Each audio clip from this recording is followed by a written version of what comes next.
pertanyaannya. Selanjutnya kita persilakan kepada Profesor Muhammad Talib untuk memberikan presentasinya. Please go, Profesor. Terima kasih Saudara Azmi. Yang saya hormati Ibu Lilis, Dr. Lilis, Dr. Aziza, semua profesor, pensyarah dan juga para pelajar di Universiti Airlangga. So pada hari ini saya akan berkongsi sedikit pengalaman saya berkenaan dengan publications experience in various international journal or sharing a published research result. Yang publication ini adalah di beberapa jurnal antarabangsa yang saya ingin kongsikan bersama pensyarah dan juga pelajar-pelajar di Universiti Airlangga. Seperti mana yang dikatakan oleh Saudara Azmi, saya adalah daripada Department of Earth Sciences and Environment, Faculty of Science and Technology, Universiti Kebangsaan Malaysia. Just to share with you a little bit information related to my publications. So far I have 218 publications in various journal, proceedings, lecture note and so on. So most of my publication is really in Journal of Atmospheric Environment, Science Malaysiana, Aerosol and Air Quality Research, Science of Total Environment and several other journals. So this is the document type of my publications, mostly actually articles. From 218, I have 83% of my publication is from article in journal. Other than that, I also have proceedings, chapter in book, data, erratum, and letter.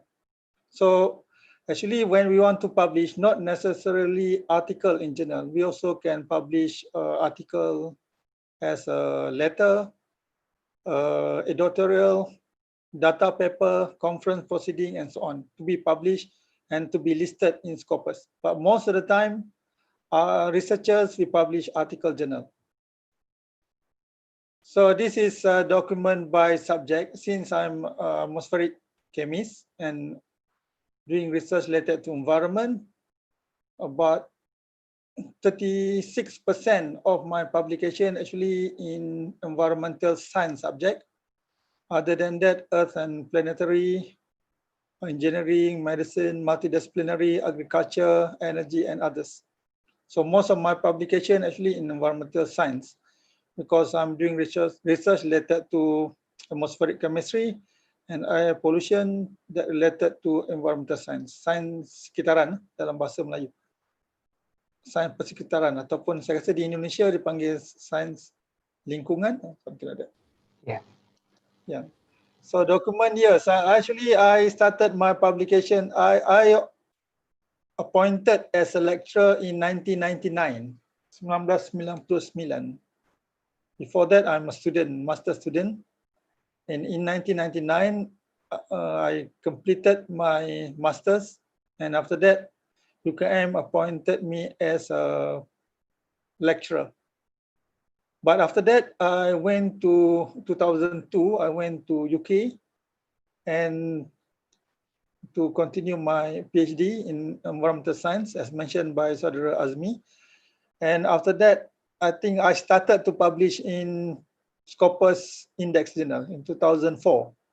When I started my PhD in 1st January 2003, so I started to publish my article in my second year of my PhD work in 2004. At that time, I published in a journal called Environmental Science and Technology.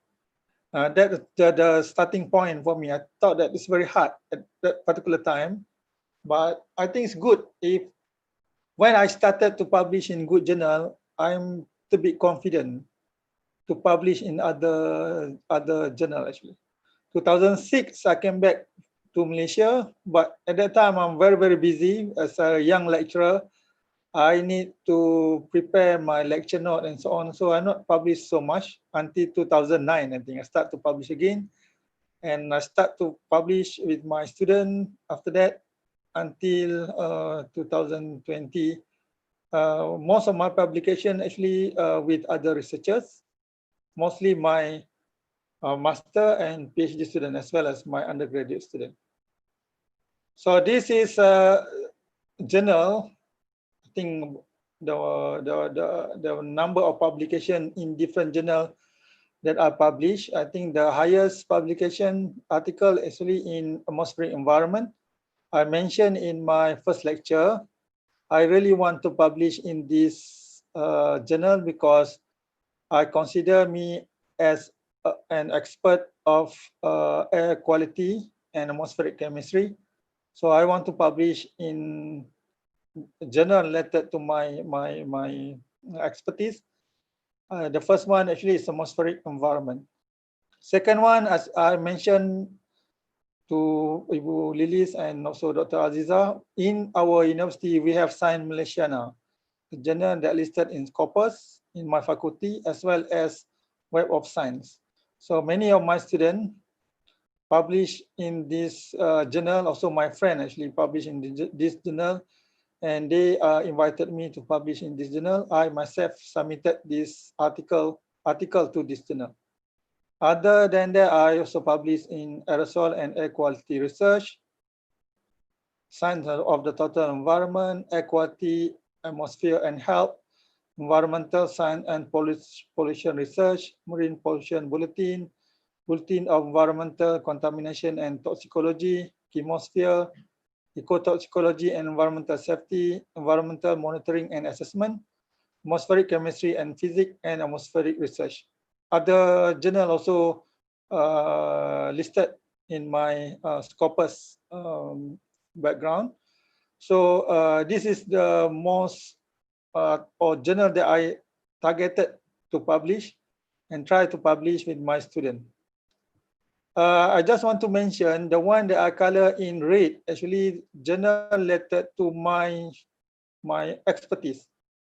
Because as I mentioned, I'm a atmospheric chemist, so I want to publish article in journal related to my topic. I think this is very important if you are young student, young lecturer, or you want to be expert in your research field. I suggest for you to publish in journal related to your research topic, other than journal, general journal or journal related to topic not very focused on your subject.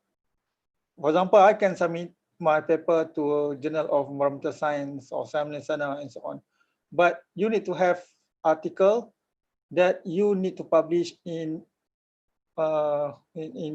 journal that related or focus to your research topic. So I listed several journals that I usually aim to publish. So I choose journal based on the impact factor. As mentioned in my first lecture, I try my best to publish in high impact factor, usually Q1 or Q2. In Malaysia, if you publish in Q1, you get quite a good amount of money. Boleh dapat anugerah ataupun boleh dapat apa tu dia panggil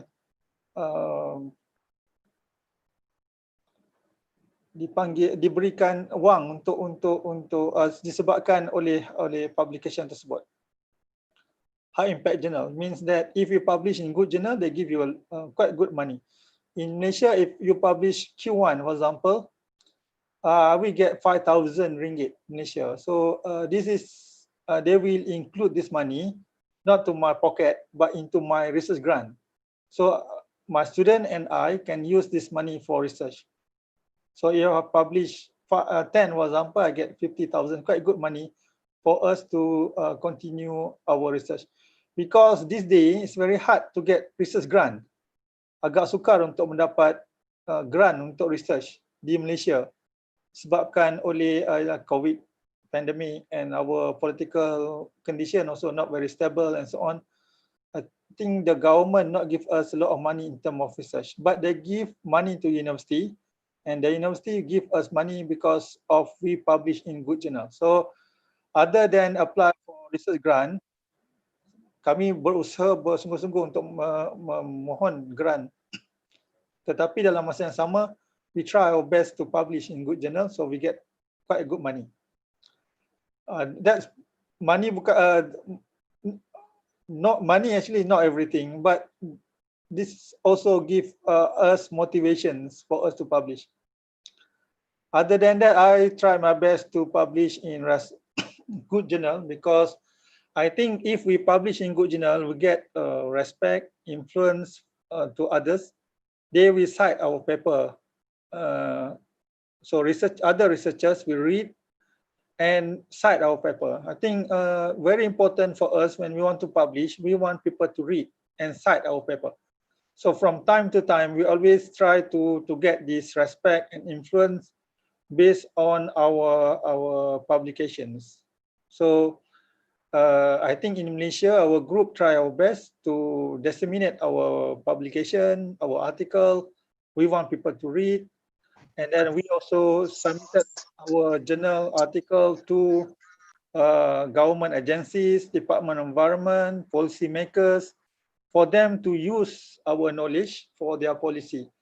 And I think this is very important, because we want people to read and use our research, because the government already give us a lot of money.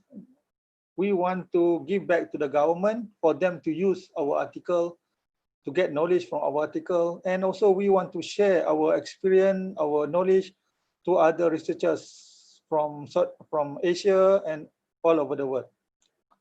So when we publish in good journal, we also get citations. This citation also improve our H index. Saudara Ma'ruf mentioned about, Saudara Azmi mentioned about H index. So H index is the amount of citation over the number of articles. So if you get a lot of citations over number of articles, you get a good H index.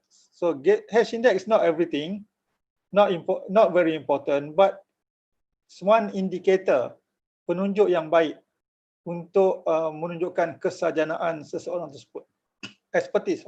I think this is not everything, bukan segala-galanya, tetapi satu indikator saja. Indikator untuk menunjukkan seorang sarjana tu mempunyai pengetahuan yang baik. This is one indicator. Many people also criticize on this. Tidak bersetuju dan sebagainya. Saya akur benda seperti itu.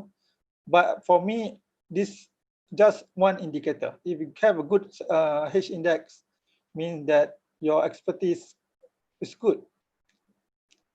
So I also try to make sure that if I publish in good journal, usually the journal will be online availability, so people can read the article from time to time. I also like to share my article to my friend, to my other co-researchers, for researchers all over the world, for them to read and to cite my paper.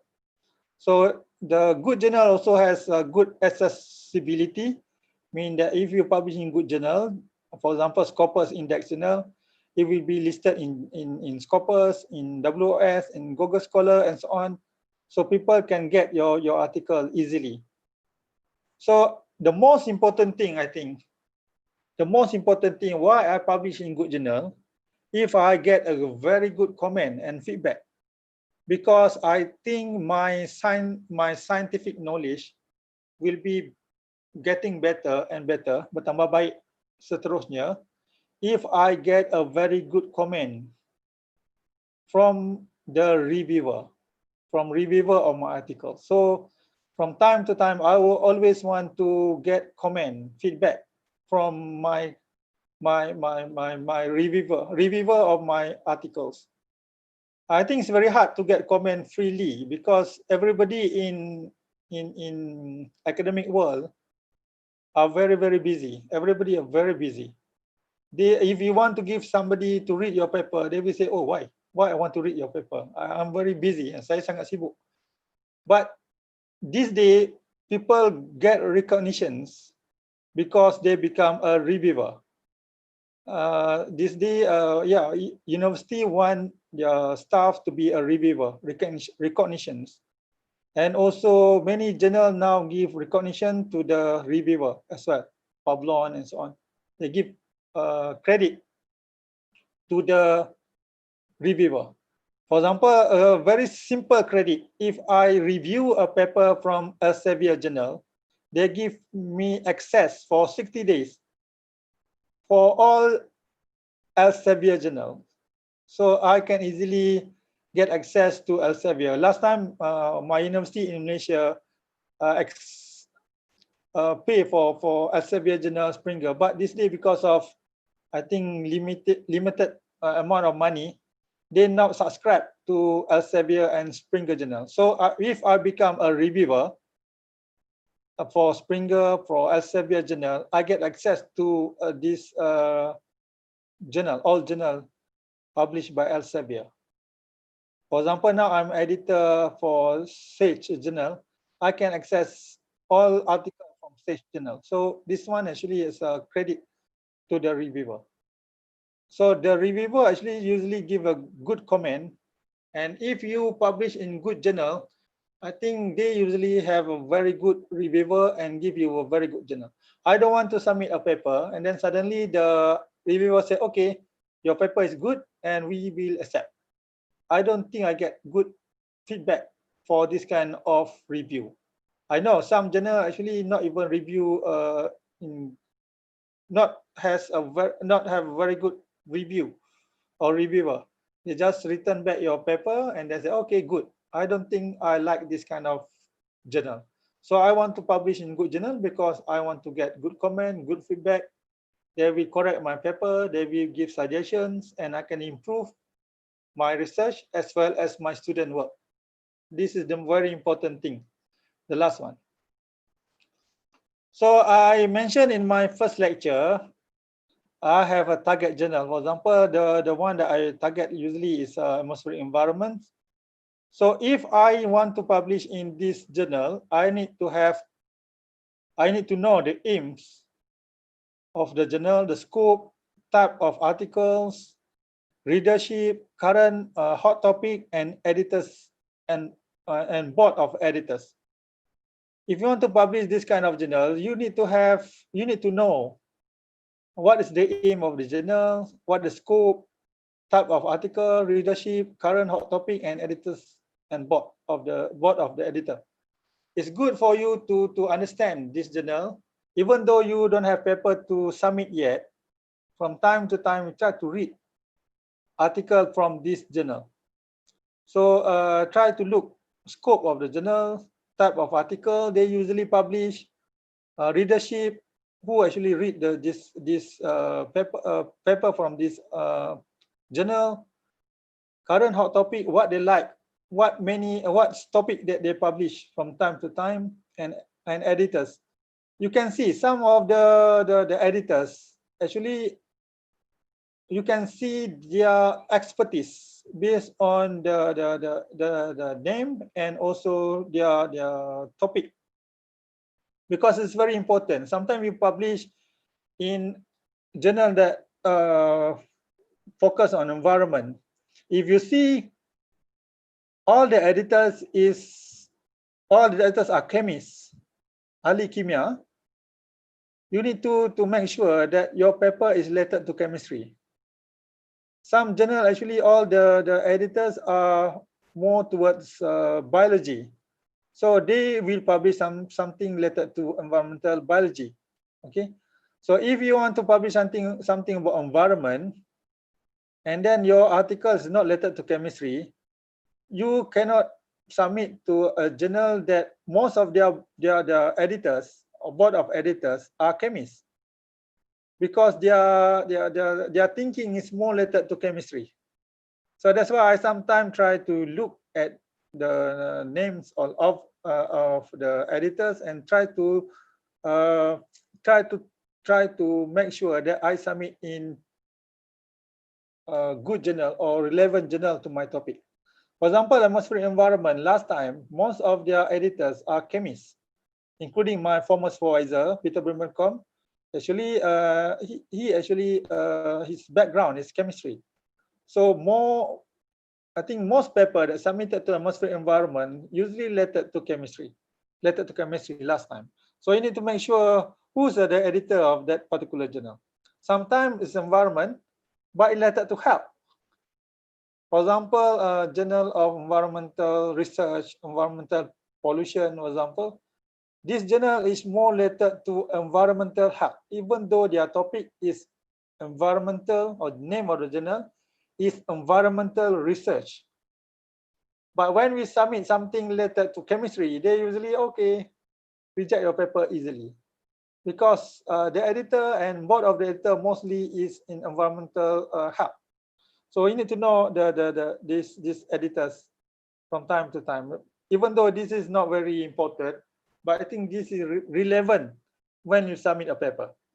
That's why sometimes our paper always rejected when we submit to certain journal, because the topic is not interest for the interest for the editors. So I just want to mention this is example, contoh saja.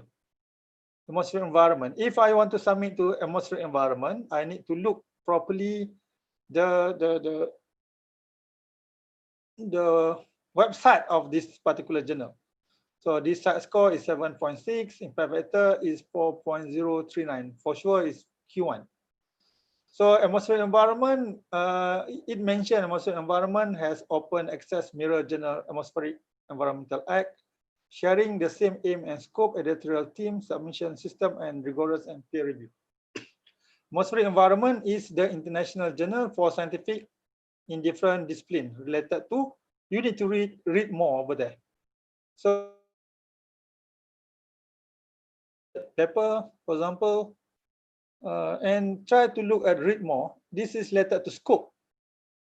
So in the scope, they mentioned the journal actually include natural and anthropogenic sources, transformation and transport of atmospheric component, as well as the impact of atmospheric component on global regional climate, sensitive ecosystem, visibility, and human health.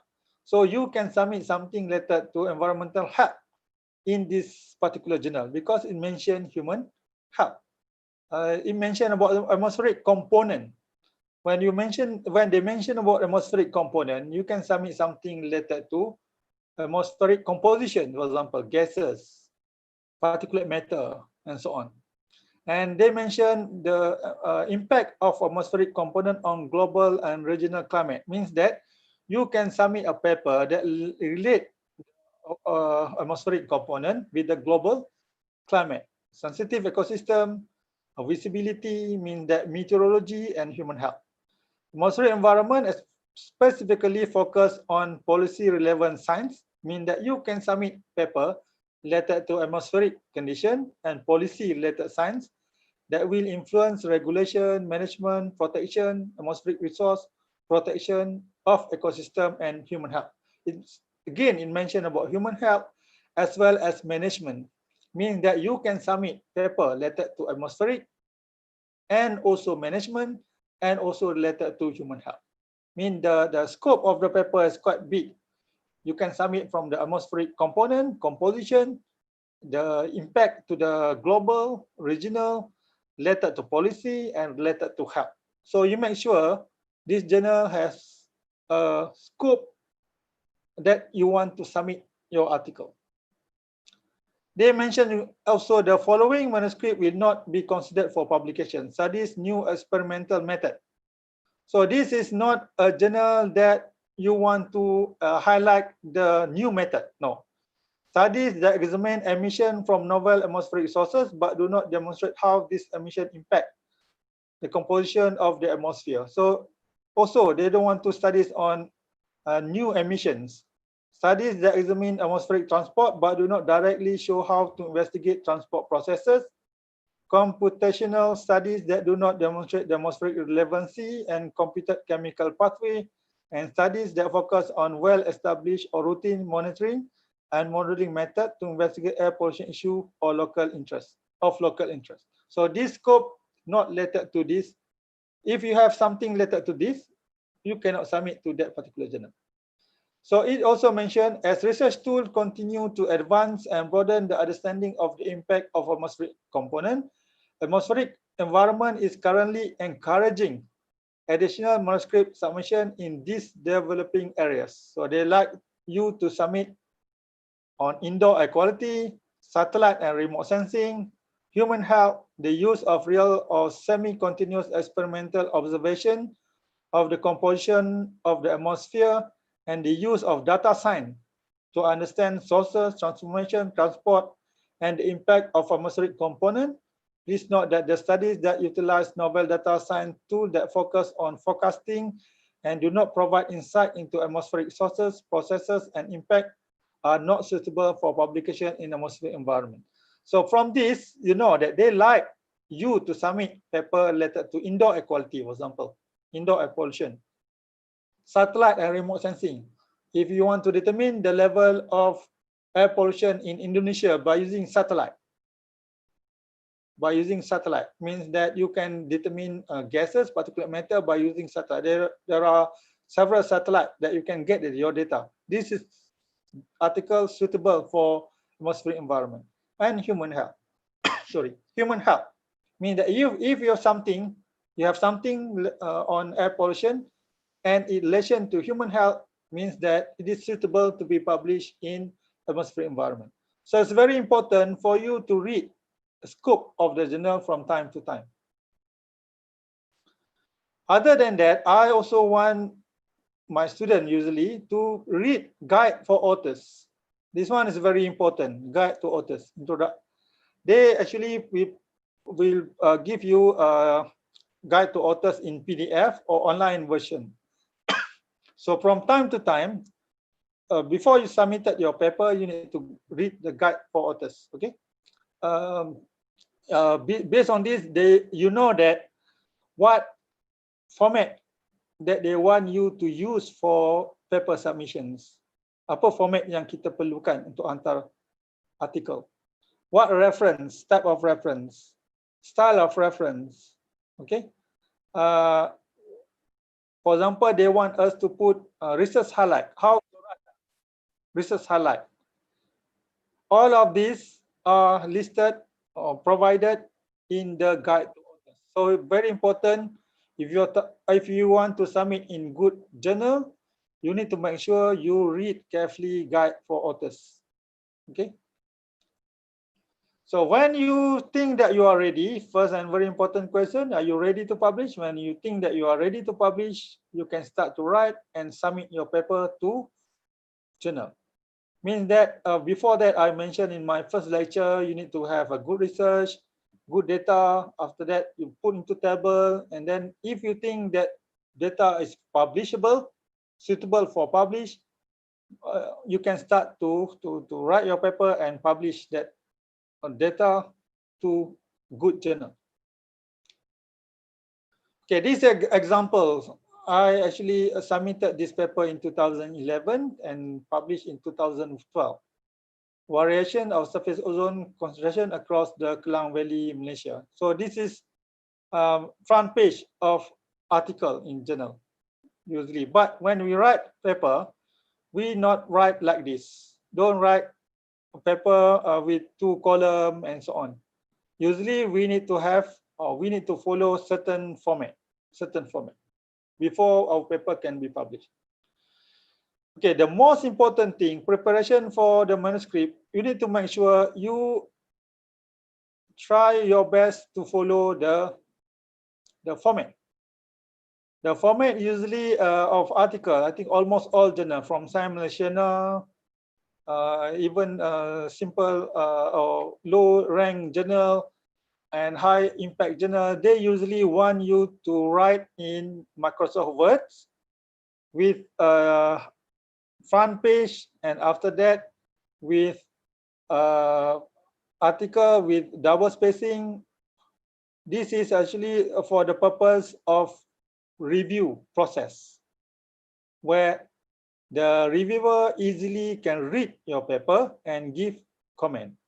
So make sure you try to follow this format. I usually ask my student, when you want to start please write the first page, and after that try to write your paper in proper format, usually double spacing, and you need to have line number as well as double spacing. Make sure you have page.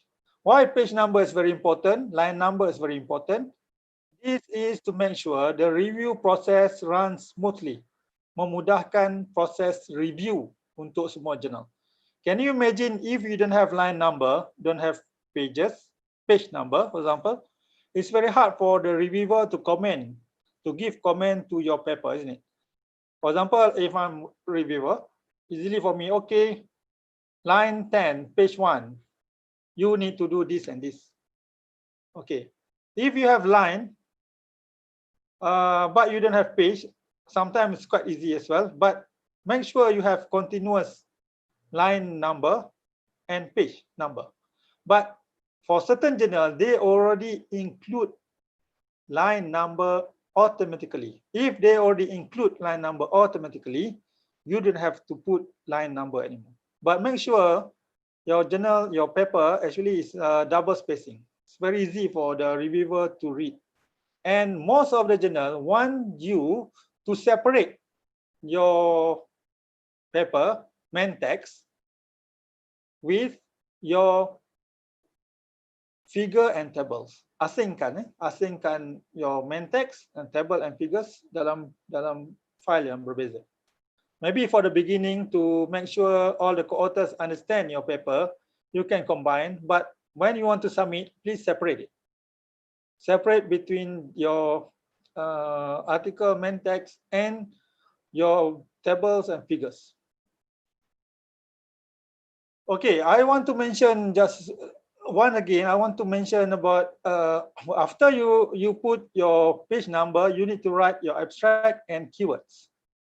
So your abstract you need to make sure the abstract represent overall your overall manuscript. As I mentioned in my first lecture, your abstract usually need to have 1, problem statement, 2, objective, 3, your main methodology, 4, your main finding, 5, your conclusions, and 6, suggestions.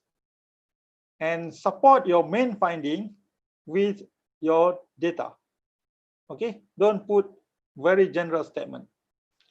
And after that, you need to put keywords. Keywords, you should choose your keywords. For this keyword, actually, to make sure the reader easily find your paper. Usually, most of the time, your keywords actually different from your title. Okay, different from your title. But you can include words from title into your keywords. But most of the time, it's different. And after that, try to write your introduction, finish with your main objective. The one I colored actually is my main objective when I submit this paper in 2011. So make sure you have a very balanced paragraph. Paragraph usually need to have more than 4 or 5 sentences. 5, lebih daripada 4 atau 5 ayat. 2 sentences, 2 sentence, 2 ayat tidak menjadi satu paragraph. It's more than 4 or 5. Okay, make sure you write something about general to specific. So when you want to mention something about air pollution, mention something related to air pollution, going to from general to specific.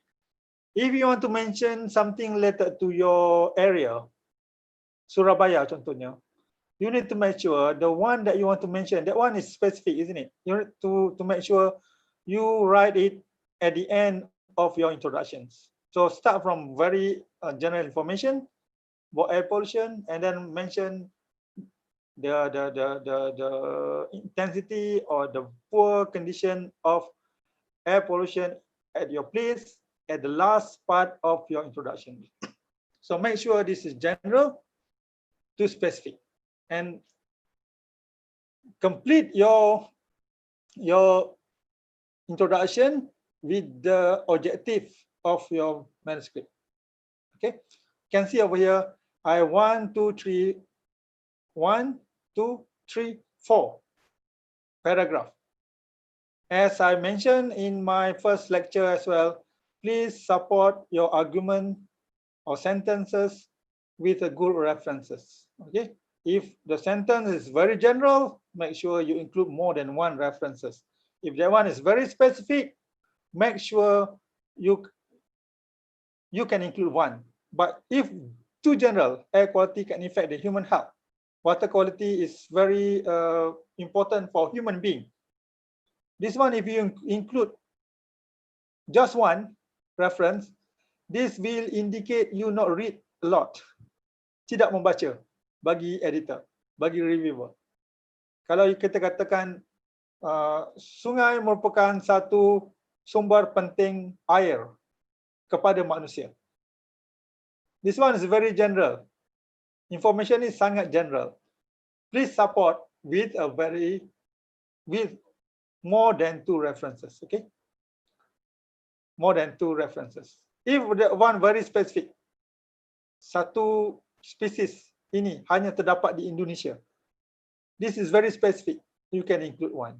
Okay, and then make sure, if most of the time you put your reference at the end of your sentence, you kata okay, air quality can affect the human health, okay, you put my name, Latif 2010.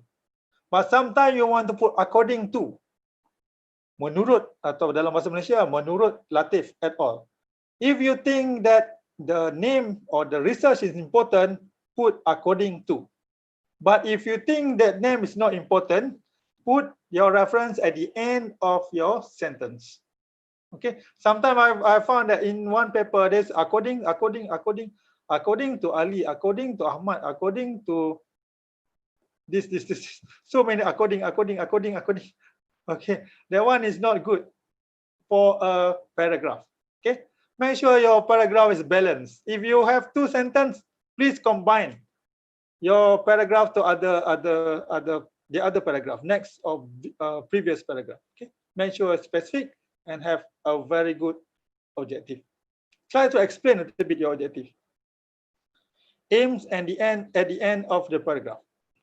So I want to repeat again about this. Make your paragraph a unit of composition. Make sure your paragraph has a very good information, good point for that particular paragraph. Don't mix your point in one paragraph. So your paragraph has a very good connection between one to others. I found that most of paper actually don't have a very good paragraphing, and they don't have very good point at the particular paragraph. Bercampur-campur dia punya paragraph.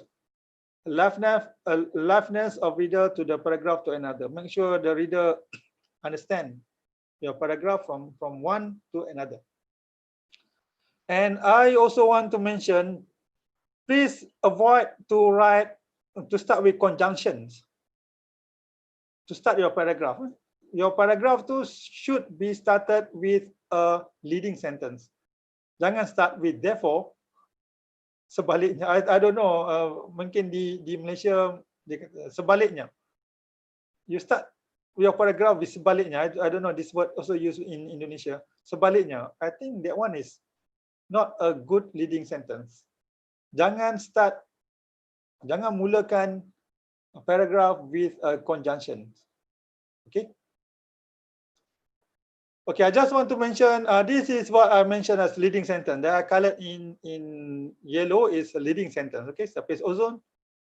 I want to mention about surface ozone. I want to introduce about surface ozone in my paper. Second one, I want to mention previous studies of surface ozone urban area have shown that local variation can be influenced by number of motor vehicles. Actually, I want to mention about sources. The third one, I want to mention about the meteorological factors may modulate variation of ozone. So the first one I want to mention about surface ozone. Second one I want to mention about the source of surface ozone. The third one I want to mention the influence of meteorological factors toward surface ozone. So I have 1, 2, and 3. information that I want to include. Because in my paper, I want to mention about surface ozone, the source of surface ozone, third, the influence of meteorological factors of surface ozone. So I have three: balance paragraph, okay, and one specific point per paragraph, 4-5 sentences per paragraph. So don't put 2 sentences, 3 sentences in one paragraph. Start with per paragraph with a leading sentence, okay. After that, methodology. Make sure you start your methodology with usually people start with the study area. And if you have table, don't put table here. Put like this, table 1, figure 1. It means that you want the editor, the copy editor who manage your paper, to include your table after this sentence, okay, this particular sentence. Figure as well. So when we have figure here, you put your table and figure in here, okay. So make sure your methodology is completed, can be repeated by the other researchers when they read your paper. So I just want to mention to make sure you have consistency. Mean that mathematics, you need to put italic P, R value, chemical formula, not italic, SI unit. Make sure you have number of gram, liter, for example, you need to put, if you milligram per liter, put L capital or L not capitals. Make sure you have similar L for all your units, like this, milligram per meter cubic and milligram per meter cubic in your overall manuscript. And after that, I mentioned result discussions. Result, usually you need to focus your result discussion based on your table. So usually you start your discussion with table. You mention, okay, all the data are presented in table 1. So you discuss everything in table 1. For example, this one is table 2. Put table 2 over here, okay? Table 2. So you will have, most of the time, you will have different subtopic for your result discussion. This one for surface ozone, this one is diurnal pattern of surface ozone, and so on. So you have, I have three as result discussion, 3.1, 3.2. So make sure you have different subtopic and discuss your data based on table. Discuss based on in table and figures. Discuss first thing first. So discuss first thing first mean if you have a lot of data, you need to make sure what you want to present first. Okay. Usually people discuss the overall data first. For example, surface ozone, you discuss the surface ozone, the mean, maximum, minimum, median, and so on. You discuss the descriptive data first. Second, maybe you want to correlate your surface ozone. I want to correlate my surface ozone with meteorological parameters, factor meteorology. So I discuss first thing first. Mean the first one is ozone. Second one, I want to discuss the influence of meteorological factors to the surface ozone, correlation, for example. So discuss first thing first. Okay, because people expect that you will discuss first thing first on your paper, from your paper. I want to repeat again, when I submit a paper, I need to make sure for result discussion, I explain my data, I give reason and compare with others, 3 factors. Except if you don't have any previous studies. Ada pertanyaan masa saya kuliah yang pertama, bagaimana kalau tidak ada previous research? You don't have to compare. But most of the time, you are not the first one. Try your best. I don't know, in paper from Asia, usually I found many people like to say, this is the first time. Inilah kali pertama kajian ini dilakukan di Malaysia. I don't think that one is the first one, but many other people already did it. I think this one you don't have to mention. This is the first time this kind of research conducted in Indonesia. Try your best to look. This is the first time, or other people already conducted before? But I think the editor doesn't like that kind of word. This is the first time. This is the first time. So as I mentioned in my first lecture, to publish, sometimes you need to be humble. Try your best to say, oh, This is not, you don't have to mention this is the first time or not the first time. Try to explain in detail what is your aim for the research. And conclusions, I just want to mention in conclusion, you need to make sure you have important main finding supported by data in your conclusion. Conclude overall main finding support by data. Okay, don't put general conclusions. Higher, lower is general. So if you mention lower, how low is low, how high is high. You need to put p value, r value. You need to put, for example, range of data in your conclusions. Most of the journal will ask, is it your conclusion supported by data in their review. So reference, I mentioned this is reference. I think you need to have many references for your good paper. For example, this is my paper that I submit to examination. I think if one page have 10, I have 1, 2, 3, 4, 5, 6. So many, quite many references. 1, 2, 3, 4, 6. About 70. I think about 70 references in my research, in my paper at the time when I submit to examination.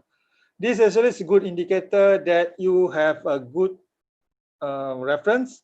Other than it also show that you read a lot of paper. It also show that you include articles into your paper.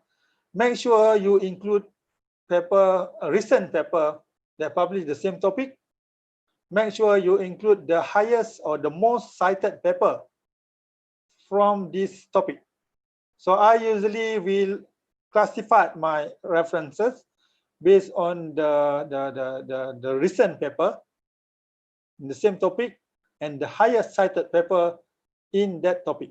Usually the editor, when I'm the editor, I will choose people who recently published in that particular topic.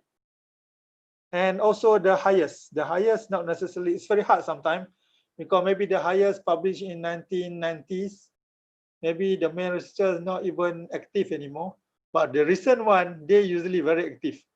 They usually, found that, okay, this paper is interesting. Same with my topic, I want to review this paper. So I, as an editor, Samlasana and other several journal, I usually the recent paper. I try to choose the main author or corresponding author. I choose them to be a reviewer for that particular journal. So include latest reference, okay? Latest reference is very, very important. So after I already write my paper, I usually give to my co-authors and ask them to read and comment. So they usually, I think my former supervisor, my senior professor at UKM usually give me like this. They will, they said they want me to print and they want to conteng and give me the feedback. Sometimes it's very hard for me to read, but I try my best to correct it and after that give back to them. All co-authors need to read and comment the manuscript. I usually will ask my student, my postdoc and my friend to read the paper again and again. If you not read, means that you are not my good friend. So after that, I will submit my paper. This is my experience. I will submit to a native speaker proofreader. I have many friends actually from UK that read my paper that I pay them. For example, this is my best friend, Rose Norman, Dr. Rose Norman. Last time he was my lab mate and now he's the only housewife. And I told Rose, if you don't have any job, better you be a proofreader. Suddenly, for the time being, he's a very successful proofreader and very busy this time. And I asked her to read my paper and I pay her based on her service. But I think there are many other proofreader that you can choose from the internet. I think the one is Scribendi, for example, Inago and so on. Last time I also submitted to Scribendi. I think 2-3 days they already reply back to me, and also Inago. Usually people try to trace the code for the reviewer. They choose the editor they think is good. Most of them are native speaker, either from UK or from US. So if you want to submit paper, I think you just choose which native speaker that you want to choose. If you write in British English, you can send to a British native speaker. You want to submit a paper that letter to USA, maybe you can submit to USA proofreader. But I think native speaker proofreading is very, very important. Many journal, even though I think several of my students or co-authors, they have a very good English, but we still need to submit to a proofreader, English native proofreader. All my papers I usually submitted to a proofreader, native speaking proofreader. So if after I get the comment from a proofreader, I will make corrections based on suggestions. So try my best to make sure my paper is in complete form, in proper format, in good order, electronic, main text, table, separate. Figure, usually I use TIFF. TIFF is quite good. I need to use Adobe Illustrator and save as a TIFF. And after that, submitted separately from my article. Because if you submitted your paper and then you include into Microsoft Word, usually your paper, the quality of the figure sometimes is not good. So it's good for me. I usually save my figure as TIFF. From Excel, I change to TIFF. So paper submissions. So when you want to submit, usually submission is online submissions. You can register, and after that you can submit your article. They usually, atmosphere environment, want you to select article types, enter title, edit and remove author. You can make sure all authors are listed. You need to submit your abstract on the left hand side. You need to enter your keywords. Additional information, usually I will include my cover letter. I show you my cover letter in my last lecture. Cover letter, usually I try to try to edit based on my abstract. I say, okay, the editor, this is a paper entitled this, by this is this. I have mentioned this paper aims to what? And after that, I mentioned what's the main result. This paper found what, this is main finding. I mentioned main finding. I usually steal it from my abstract. So I try to modify my abstract and put into my cover letter. Additional information is my cover letter. This is the only one section that you can communicate with the editor. Show them that your paper is very, very good, need to be published by the journal. And enter comment. I think this suggest reviewer. So suggest reviewer, you need to suggest reviewer. I usually suggest several of author that published before me. And I also sometimes suggest my friend, but my friend who not published with me for a long time, maybe my friend that when I did my PhD and so on, no problem. But you can suggest reviewer. If they want you to suggest 3, please make sure you suggest 3. Okay, and after that you can attach all your file. Make sure the file is in good format. Okay, after that, about 1 month, usually most journal actually give about 3 weeks to 4 weeks for the reviewer to read. Okay, I think as an editor, the most challenges for the editor is to find a good reviewer. Many people usually look at the email and said, okay, I'm reject. I'm sorry, I'm very busy. I cannot review this paper. So make sure you try your best to suggest a good reviewer. Don't don't suggest people who never review a paper.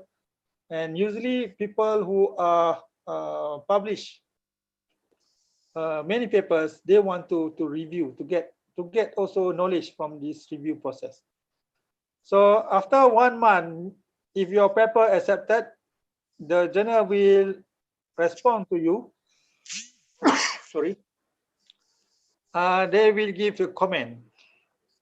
So you need to answer all the questions line by line. I show you before this. Maybe after that I will show you again. Be polite and respectful for all the reviewers. Usually thank the reviewer for their good work, for their comment. When possible, do what the reviewer asks, accept the blame, mark all the correction in the main text, indicate the page number. So this is example. The reviewer mentioned to me line 1994, this sentence should be written as 2 sentences. So answer, we have written 2 sentences. I mentioned this one. In line 90 to 94, I already include this sentence. So you need to answer and put your corrections into your answer to reviewer file. Mark any change in the manuscript. So when you want to make sure you mark your change in the manuscript. If you not mark and you not put, for example, line number, it's very hard for the reviewer to look at your corrections. So make sure you mark the change. Pastikan kita mark, tandakan change in the manuscript. I usually mark in yellow, for example. So like this, if the editor look my answer and go to line and 1994, they will see, oh, this line I make the text in yellow. Itu nama saya deh. Itu nama saya stilut. Okay. This is example. I think I have a very good experience where I need to answer 3 times. Most challenging review processes 3 times, and I have 3 editors, 3 reviewers, and I need to answer again and again and again. I think it takes about 6 months for my paper at last be accepted. This atmospheric chemistry and physics. Recently, I also published in Sustainable Cities and Societies. I also have 3 time review. Even though the first one they said major correction, sure, it will accept. After that, it's major correction again. The third one is minor correction, and at last the paper is accepted. So, mean review process is quite challenging to answer from time to time. Okay, that one is my experience on submitted paper. I just want to mention, I want to suggest several journals that I published just now. I mentioned to you that I published several articles in different journals. Other than journal, the atmosphere environment, for example, atmospheric research. I would like to suggest to you, for example, Bulletin of Environmental Contamination and Toxicology, BECT. Usually this paper related to experimental work, if you have lab work. This one only need 8 pages, including table and figures. So this is short, like a short communications. I published one article on this with my student from Germany actually. Only 8 pages. 8 pages, 1, 2, 3, 4, 5, 6, 7, 8. So short communications. This is quite a good journal, Bulletin of Environmental Contamination and Toxicology. Only 8, including this journal has particular format and single spacing. You need to put a line number and figures and table with the text not more than 8 pages. But the one that they usually need, this one is your experiment need to have very good quality control. I mean, then you need to have QA, QC.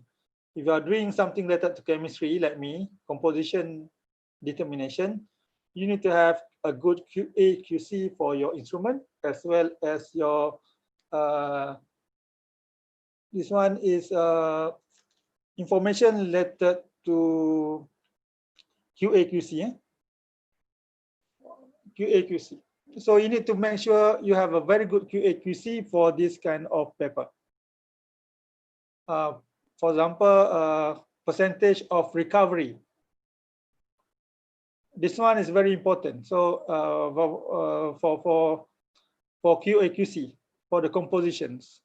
So if you have very good data, the data is not so many data, simple data, you can publish in this Bulletin Environmental Contamination and Toxicology.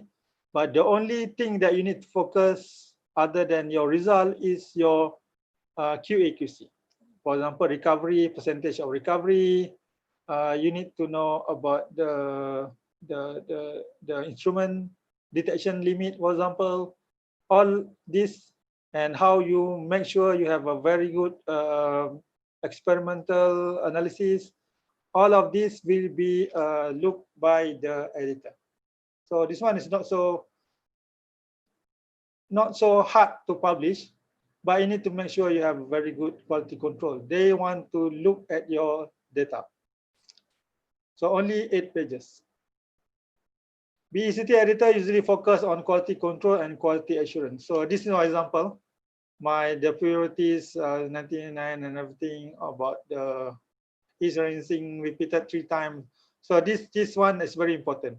If you don't have this, usually the editor will say, okay, your paper, your research don't have a good QA/QC, we have to reject your paper. Most of the time, if you have this, your paper can be published.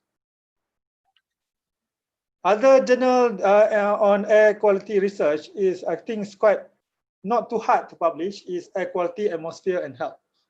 Last time is Professor Jung, I think this is the editor from Korea, related to air quality and human health, So if you have a good paper on air pollution, you can submit paper to this journal. This journal title is Air Quality Atmosphere. Air Quality, Atmosphere and Human Health, means that they usually focus on air quality and health. But I found that not necessarily. You can see the scope of the journal, not necessarily related to health, but paper related to air quality can be submitted to this journal. I know very well Prof, the editor last time, Prof Jung. He always said to me that the main challenge for this journal actually to have a very good reviewer who want to review articles. Most of the time, I have problem for this as well, for Samlasana, air, soil, and water. I submitted to many researchers. They rejected my email. Ask them to review paper. Maybe many people are very busy, I think. So if journal asks to review paper, maybe you need to review a paper. If you have others can help you, will help you. So make sure if you have, if somebody asks you to review a paper, if you are senior researchers and so on, try your best to review a paper. That's why I think the review process for Samlasana are sometimes very long, because we have challenge to find a good reviewer. We don't want reviewers say, okay, your paper is accepted without any reason. We don't want that. We want people to give a very good review.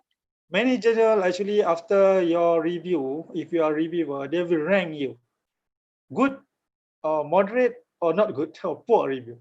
So if you review said, okay, I submit to you a paper, and then suddenly you mention, okay, this paper need to be accepted. And I look at the paper is not very good, and you said accepted, means that I will rank you as a poor reviewer.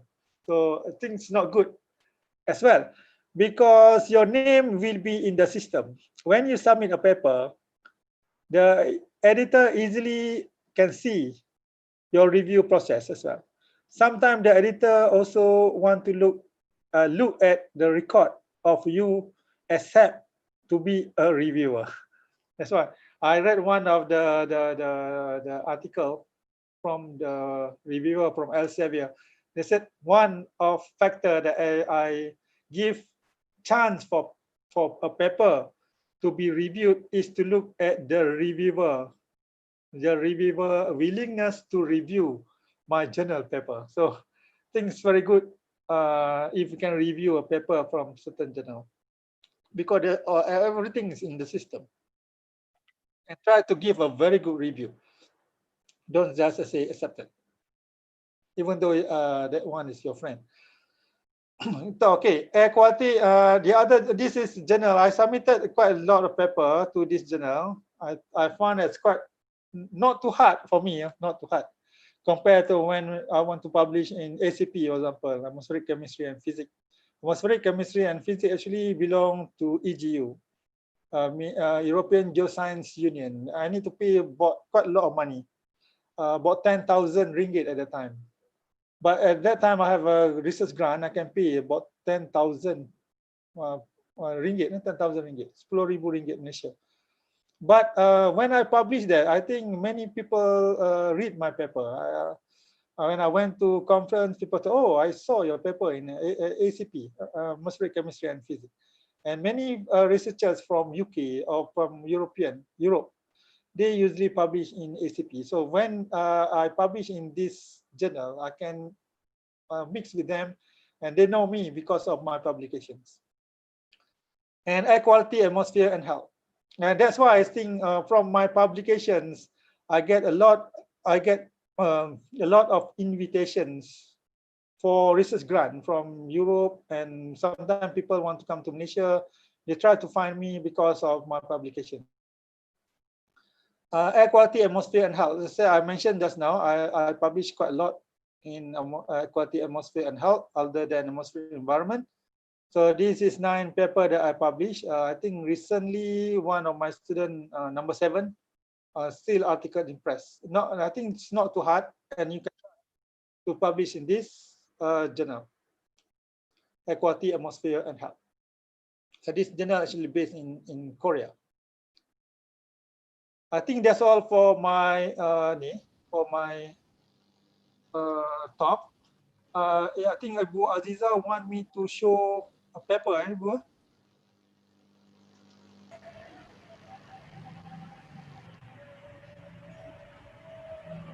Yeah.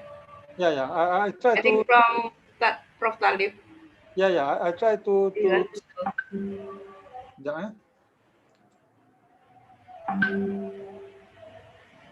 If maybe suggestion from Prof Talib, article from Cory and Dani. Ya. Saya sekejap cari sekejap. PhD.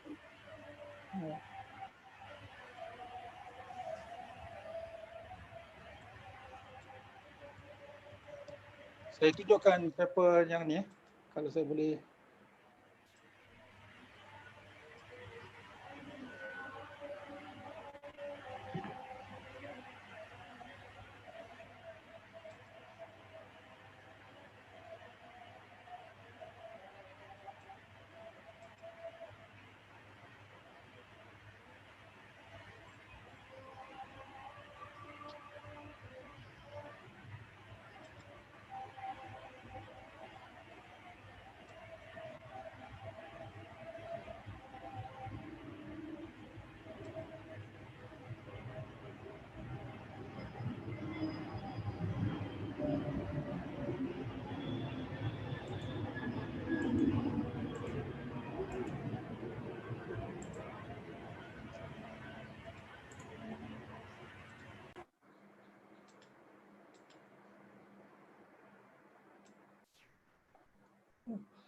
Dia pakai Mendeley ya. Saya ada masalah sikit dengan Mendeley ni.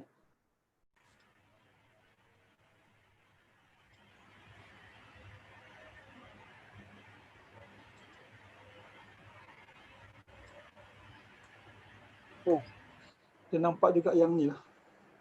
Mendeley ni kacau sikit. Mendeley ni kacau sikit. Mungkin Dani, ya, mungkin Dani bisa share screen Dani. artikelnya. Dipersilakan Saudara Alhamdani. Mendeley ini ada tunjuk yang ni apa tu?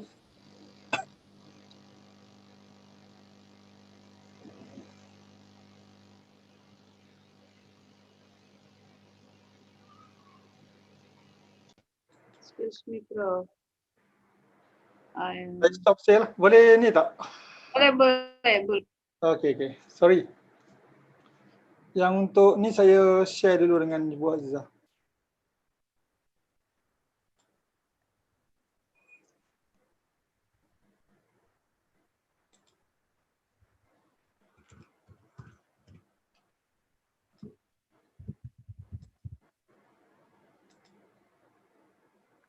Boleh Cory?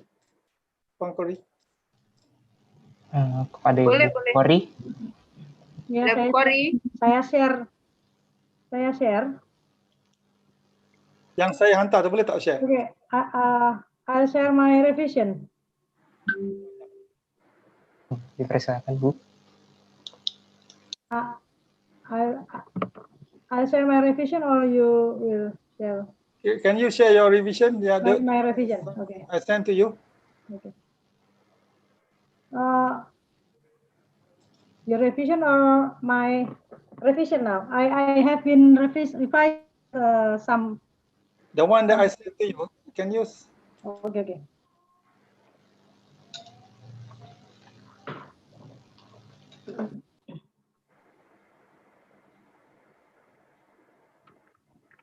This is Okay, this one. this one. Can you open the comment review? Okay. My comment to this paper, I think it's good start. Good start from Cory Prasasti and Haryanto. But I actually not understand the title, the role of VOC and PM215 and the children respiratory. I think something like the influence of VOCs and PM215 to children respiratory allergies to children. Yeah. I think this the title. Maybe you need to think a little bit. Try to construct back your title, because the role of VOC, PM215 and household environmental exposure in children respiratory allergy in Surabaya, Indonesia. For my first comment is title. Maybe you need to think back. For me, the influence of PM215 and VOCs and PM215 to the children allergy. That's my first comment. Influence. Yeah. Second thing about Surabaya, Indonesia. Do you think Surabaya, Indonesia is important for this paper? Yeah. So my suggestions, not just this paper, for other paper as well. Actually, the location is not important. Yeah. The location is not necessarily important, except that particular things only happen in Surabaya. Mean that when you have a paper that usually put locations, Yeah. the first thing that the editor will think, this is local study. Okay. Many of the journal want a global study. Even though you think something, you did that kind of research in Surabaya or in my place, Malacca, for example, or Bangi. Yeah. People all over the world not actually interested on these locations, except the very specific things happen in that particular area. For example, COVID-19 start in Wuhan, China. That Wuhan is very important. Otherwise, if this kind of allergy can occur in Malaysia, Indonesia, and other places, you just focus on your topic, VOCs, PM2.5, and the exposure to children, respiratory, and allergy. That's all. This is for this paper, but I suggest for the others, the other student, you need to think, is it the location is very important. Most of the time, the location you can include in your study area or the last part of your introductions. Okay, you need to think about it. This is not necessarily correct, but most of the time, the editor will say this is local study. Many editors don't want local study. Why they don't want local studies? Because local studies usually not make this paper cited by others. Many papers want global study. This can happen anywhere in the world, or anywhere in tropical areas, anywhere in Asia. That's why in my paper, usually I mention in tropical area, tropical conditions, something like that. And I can put in methodology.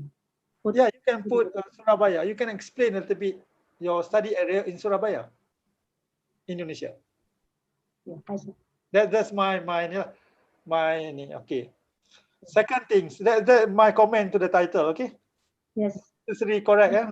Okay, I get it. I'm not very expert on this, but this my suggestions that maybe you can think Yes. to improve your paper.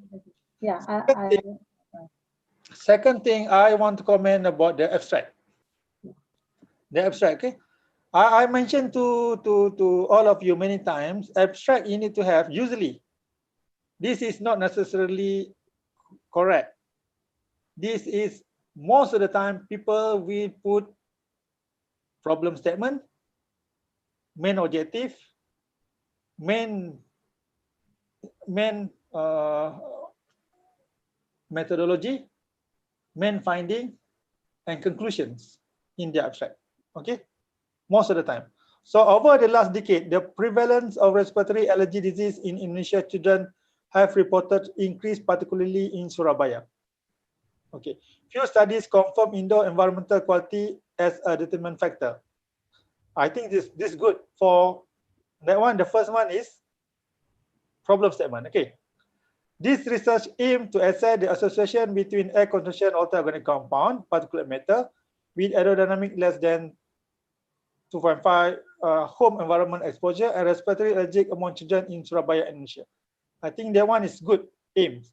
Data were obtained from a cross-sectional children 5 years old respiratory problem. Okay, research impingement and spam dust. I think this one is good.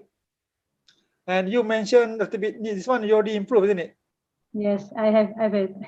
Okay, this one is good. The first one, I think it is a good improvement. The first thing you mentioned about your problem statement.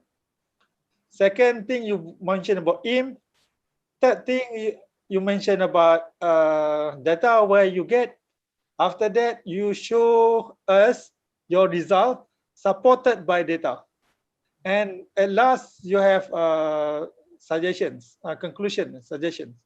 This one has shown a very good abstract. Okay. Sometimes my students said, I read many papers, don't even mention what you said. I said this is common things, not necessarily, tidak semestinya betul. Common thing. Ada yang researcher yang tak ikut yang ni. I think I usually mention to my student, if you are Michael Jackson or you are a very famous singer, you go up to the stage, you can sing anything you like. But if you are amateur, kita orang biasa, you need to follow the rule. Okay, you go up to the stage, you pegang to microphone, you start to sing. We need to have something. If we are very common people, we are ordinary people, we need to follow the step by step. If you're somebody, maybe you don't have to follow this. That's why I say to my students. So as a normal researcher, common researcher, you need to make sure when you write an abstract, you need to have problem statement, you need to have aims, you need to have main methodology, you need to show your main finding, conclusion and suggestions. Okay, it's good. Next. Okay, I mentioned for your introduction, you need to write a very good information from general to specific. Okay. For example, this one, according to Haryanto and Franklin, indoor air pollution home and school is one of the cause respiratory health in children in this more severe among low-income families. Acute chronic problem. So what is your main, this one you need to make sure your first sentence is your main. I will explain about the indoor air pollution and then respiratory Okay. allergy. So if you have paper, something like that, paper, you need to mention maybe the first thing is indoor air pollution. Secondly, you need to mention about the Allergy. type of pollution, allergy. Allergic, yeah. Yeah. Respiratory allergic, yeah. Yeah. So you need to structure your paper from general. General, the general things is what this study is air pollution, isn't it? Yeah. Second one is the second one is about allergic, yeah. pollutant, isn't it? Yeah. PM 2.5 and POC. Oh, I see. Yeah, yeah. Yeah. Usually you mention about air pollution. Yeah. Second one you mention about pollutant. Pollutant, yes. Pollutant, and after that the allergy. Allergy. Okay, And after that you mentioned the objective for the study. yeah, yeah, yeah. So in your paper, whatever you write from the introduction, you want to mention about indoor air pollution. You want to mention about pollutant. You want to mention about allergy. Yes. So in your methodology, you should mention about indoor air pollution. Where is it? Surabaya, Yes. the study area. And secondly, you mention about pollutant in your method. Third one, how you measure your allergy or health impact. In your result, you need to make sure you discuss first about air pollutant, indoor air pollutant, after that allergy, after that the influence of air pollutant to the allergy. So you have a very structured information in your paper, isn't it? From the beginning, introduction, you mentioned about indoor air pollution, about pollutant, about the allergy. That's why I want to mention in your, make sure, I want to make, please try your best to make sure you need to have a very good paragraph. Yeah, yeah. Paragraph. One paragraph should have about 5 sentences like that. And your paragraph need to have a very detailed information related to point that you want to present. Okay. The first paragraph in your introductions,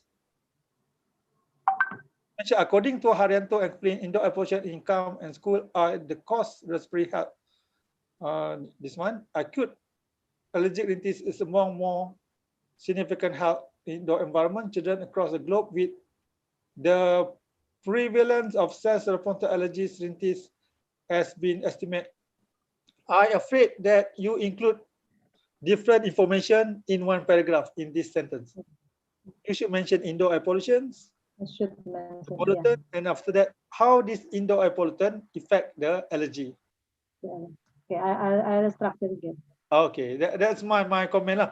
Not necessarily but for me, this one according is indoor air pollution, and after that, you mentioned indoor home and school is one of the cause respiratory health disease, and after that, acute and allergic among the most significant health. So I think this in green with this one in purple is different things. Okay. This is another paragraph, I think. Yeah. I think you need to structure that properly. And after that, the third paragraph, the symptom of allergic in were comprehensive. And after that, you mentioned PM 2.5, kan? I think this is still with this. Okay. Um, Then you mentioned PM2.5 and VOCs. Okay. And then after that, you mentioned about the how this prevalent was to case among allergies. This study aim to assess. I think is this one I will think again. Maybe Yeah. this is not properly to be here. Okay. But this study therefore aim to assess the VOC and PM10 concentration and household environment exposure with the incident of children respiratory allergy. So I think you also need to mention a little bit on VOCs. Do you mention VOCs here? Yes. Oh, I mentioned this. Okay. This one. Okay, you need to make sure VOC is also discussed in your introductions. Okay. I think it's good already, but you need to make sure which paragraph you want. For me, you need to mention about indoor air pollution, Yes. after that pollutant, and then after that the allergy. Yeah. And the aims you mentioned, you want to determine the excess or the association of VOCs. Even this one, consistency is very important. For example, why this one in this line 62, you mentioned VOCs first after PM2.5. You should mention PM2.5 first, isn't it? See. In this one, I will POCs first. Dekat sini you mention PM2.5 first, and then after the VOCs. Okay. Kan? Tapi di bawah, you mention VOCs first, and then PM2.5. Yes. Yeah, I think that consistency is very important. Okay. I got it. That's my point lah. Cuba tengok methodology. I think the first thing maybe you need to mention about the study areas.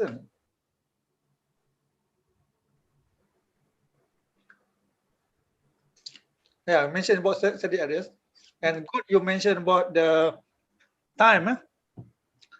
Time for you to study February, July 2019. This is good. In parallel, okay. A portable Subata, okay, I think it's good. No problem. Done. I have revised. Okay. It's good. So introduction, maybe you need to improve a little bit, put a reference and so on. Structure tadi, yeah? I think I don't have any problem related to this one. Methodology. Methodology selalunya tak ada masalah sangat. But make sure when you put your instrument, usually people will ask you, the editor will ask you, how good is your instrument? Mean you need to have at least, when we use instrument, we need to know about the instrument detection limit, especially for VOCs. What's the range of this instrument? How good is the instrument? Usually determined by the lowest value, the lowest concentration that we can determine from that kind of instrument. And I also want to mention, M is okay. You use meter, isn't it? Yeah. If minute is it minutes? Minutes, 60 minutes. In academic writing, hour is H. Minute is min, M-I-N. Minute is min. Yes. So you need to make sure that one liter is L, liter, minute is min, hour is H, hour, not HR. So be consistent on that. If you read paper from time to time, you can see that minute is min, M-I-N. If kilometer is km, meter is m, hour is h, not hr. Okay. Here actually people usually per annum, a. Okay, that's the other thing. Okay. I think it's good. Try to look at your result. Distribution characteristic on allergic system. Why you want to? For me, you need to show your data on air pollution first. Oh, see. Because the in another paper I have been read, the characteristic is in the first. Okay. So Usually the characteristic in the first. So I just try to show the characteristic first, and then I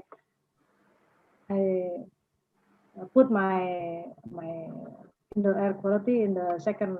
okay, make sure you have consistent. So why you put your table at the end? You should discuss your data based on table. Yes. Oh, so If I were you, I will mention the data for this topic is presented in table 1, not at the end of your sentence. You should put No, that's it. okay. The data for what? You should show in table 1, not at the end. So everything about your data, you mention first. You mention your data first.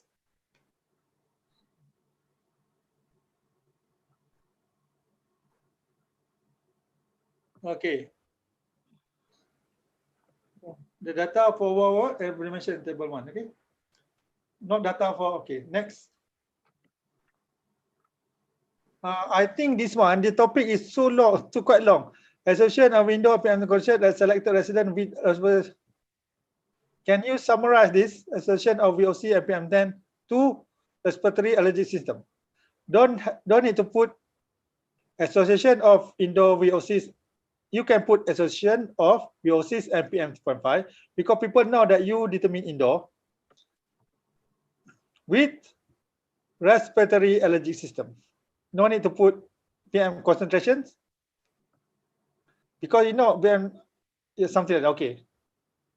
Okay, don't put too long title. Okay, association with PM10 with respiratory allergy system. Okay. This one also I suggest you put your tab, which table you want to. yeah.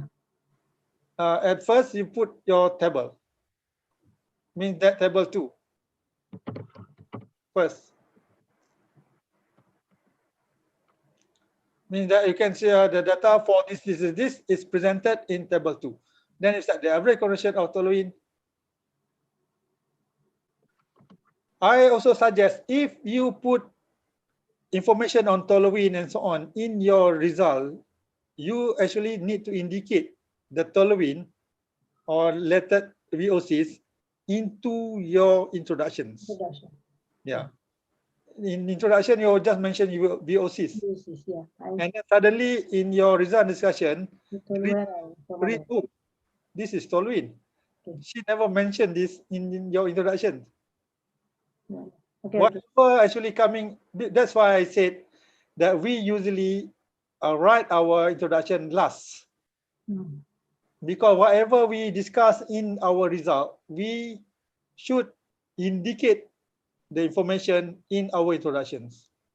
If you mention toluene in introduction, in result, but we never mention it in introduction, the reviewer or the editor will read and say, oh, suddenly I found in result, there is toluene. So you should mention a little bit. Toluene is what in your introduction. Okay. Okay. Okay. According to. So I mentioned in my presentation last time and recent presentation, you need to make sure in your result discussion you discuss you explain your data in detail. After that, you explain why it's happened, and after that you compare. So okay. I explain one by one. You mean toluene first and then formaldehyde, something like that, or? Yeah, I suggest you can explain 3 of them. three, toluene, formaldehyde, and whatever. And after that, explain why toluene suddenly very high, why this formaldehyde is low. And after that, you can compare all these three with other researchers. Or you can explain one by one. But you need to explain why the data behave like that. Okay? Because suddenly, if you write something like this, according to Guangzhou, people will ask why this author suddenly compared with Guangzhou. He did this research in Indonesia. Why this Guangzhou is very important? Because Guangzhou is not important. This is comparison, isn't it? The average is Guangzhou. Why Guangzou? Why not Malaysia? Why not Singapore? Why not other countries? I think it's because the same in Asia, so it's the same characteristic, I think.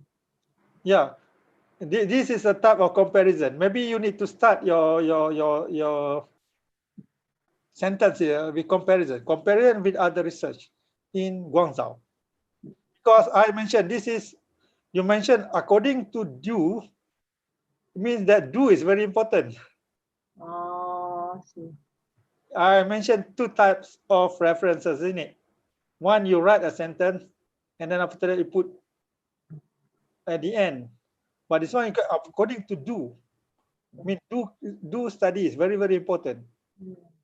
Actually, you want to mention about the comparison with Guangzhou. So you need to start your sentence comparison, comparison with other previous studies as done by Du et al. Shows that the concentration of this toluene is in the range of this and this, based on the study in Guangzhou. Something like that. You need to start your sentence with a good leading sentence. Otherwise, it's Do. Why this Do? Why this is in Guangzhou? I think you can improve later. Okay.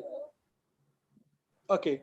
If you want to compare one by one, it's okay, but you need to make sure you have a very good explanation on your data, and after that, compare with other previous studies. I want to suggest that you be careful when you start your reference with name people. Mendel, for example, isn't it? Suddenly Mendel. This one. Mendel stated that some source urgent data. You need to mention about comparison. But for me, my suggestion is you discuss in detail all three VOCs, and after that explain why that compare with other previous studies. Not one by one. My suggestion. Okay. Okay, but that's up to you. You can and one the acute chronic effect. What is this? Is this a similar topic? Still the similar topic. This is do you need to have different subtopic?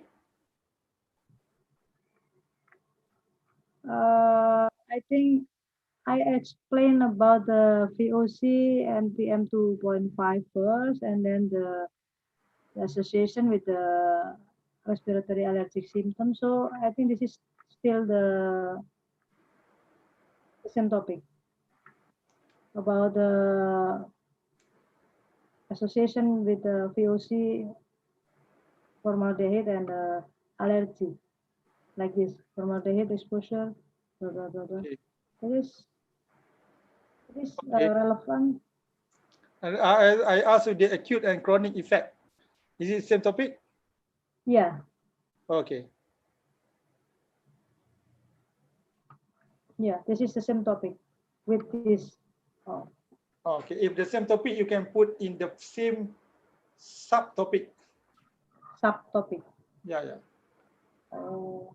Yeah. My suggestion is you discuss everything first, and then after that, compare with other previous studies, and then after that, correlate with the effect, health effect, isn't it? It depends on your structure whatever structure you want to do, make sure you have this explanation, explain why, and also comparison with others. Maybe I can separate with the two topics. First, about the VOC and PM 2.5 first, and then the association with the respiratory. Maybe Yeah, for me, like that. Otherwise, suddenly the acute or chronic effect tolerance lead to fatal. This one is explanation or comparison? comparison, yeah. Comparison. Okay. Go down there. And then after that, PM2.5 and effect. Okay, I think as you need to restructure, make sure the flow is good flow. For line 138, associating household environmental exposure with symptom, maybe also this one you can try to make sure the title is simple. The title is quite long. Okay, maybe like that. So again, the data in table 4, okay. So try to the data show that the resident and mosquito dispersal was assisted with. Okay, this was, however, contrary to general belief. Why suddenly this was, however, contrary to the general belief? Just want to show that some variable is significant, some variable is not significant, not associated. Okay, so according to who, this one is your explanation, isn't it? Yeah, explanation about this. Okay.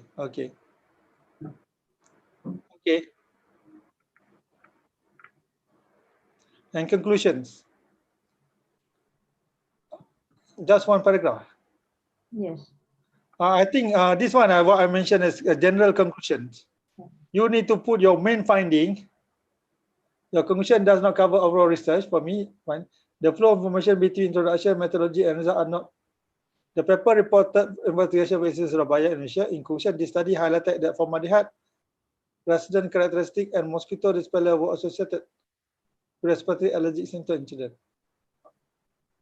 Your conclusion is quite simple. Try to avoid a very early information or early suggestion. However, further research need to be conducted. If you want to put this, you need to put at the last part of your introductions.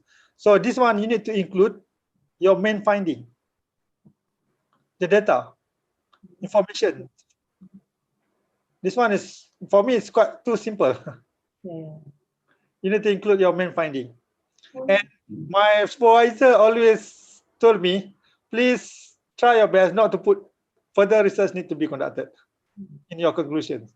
If further research need to be conducted, why you do this research? Something like that. He always said to me when I mentioned, last time I mentioned, further research need to be conducted. Oh, so what? Why you need to conduct this research? If you know that further study need to be conducted in your conclusions. So you need to make sure this one you can do. Yes, further suggestions, not the early stage of your conclusion. So I think this paper is good. Can publish maybe in air quality, atmosphere, and health, for example. I think I suggest for you to publish in air quality, atmosphere, and health, other than AAQR. Or you can improve, submit to AAQR. I don't mind. This is only my suggestion. But I think quite good paper, information. But you need to structure it properly. I think the main issue is similar as I mentioned, paragraphing, and after that the flow of information, put information, the flow of first thing first. If you put, for example, air pollution first, make sure when you write your introduction is start from air pollution. After that, the health impact. And also in your methodology as well as your result and discussions. And make sure you have a very good paragraphing whatever you mention in your result and discussions, you need to make sure you include it into your introductions. For example, you mention toluene, formaldehyde in your result, but you never mention them in your introduction. Tidak disebut langsung dalam introduction. Itu membuatkan reader tertanya-tanya. Oh, why you mention result discussion? You mention formaldehyde. What is the formaldehyde, toluene, and others VOCs in your introductions? I think tahniah lah. I think it's very good. Congratulations, very good paper. But you need to make sure you try your best to include and improve your conclusions. Thank you very much, Prof. Talib. I'll try to revise again, and then I'll send back to you. Yeah, I think it's very good. For other second one, Ibu Prof Aziza, saya bagi dalam WhatsApp. Professor, I think for this session we only get time for one article only. Okay. Maybe we can continue our in. Yeah. Tak perasan dah 2 jam. Yeah. Ya, tak cukup waktu, Prof. So I will open the discussion session. This is the one question from Ibu Azizah. Assalamualaikum Prof. Talib. If you want to submit an article to Science Malaysiana, how long does it take for article between submits to be accepted? And how long does it take an article between receive and publish? Okay, dalam Science Malaysiana sebenarnya when the paper received by editor maybe we take 1 week to send to the chief editor, we send to the editor. The editor usually give 1 month to the reviewer to review the paper. Maksudnya 1 bulan lah. Campur dengan 1 bulan tadi, 1 minggu editor akan simpan.